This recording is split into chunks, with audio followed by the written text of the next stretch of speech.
Hi, I am Ridvan Aydemir, also known as the Apostate Prophet. Yesterday I woke up to learn that my Twitter account was permanently banned. Twitter cited a tweet in which I correctly pointed out that Islam orders the killing of apostates, gays, heretics, critics, and so on, and I also explained that Islam orders to be spread by the sword. I remarked how ironic it is to call Islam therefore a religion of peace. Twitter claimed that I broke their rules against hateful conduct, which they explain by promoting violence, threatening or harassing people based on their racial identity, their religious identity, and so on.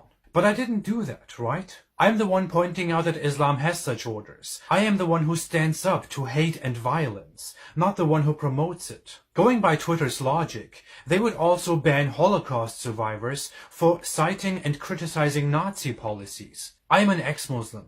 Ex-Muslims are globally persecuted in the Islamic world. In over a dozen countries, you can be sentenced to death for apostasy, just for leaving Islam and making that public. You are socially disowned, mobbed, lynched. Ex-Muslims seek refuge in the West, but tech giants like Twitter or Facebook seem to be siding with the oppressor here and silencing us as well. Meanwhile, people who advocate such horrendous ideas stay unharmed on Twitter. A sheikh called Asim al-Hakim, for example, from Saudi Arabia, didn't even have his tweet deleted, in which he explicitly endorsed the idea of killing apostates. All of this seems really shocking and confusing. Does this mean we can't talk about oppression anymore and stand up against it if it is in the Islamic world? Does this mean really oppressed people are not welcomed on Twitter? Some might say Twitter can do whatever they want to do, but companies like Twitter and Facebook are becoming the norm of communication. People use these platforms for work, for every kind of interaction.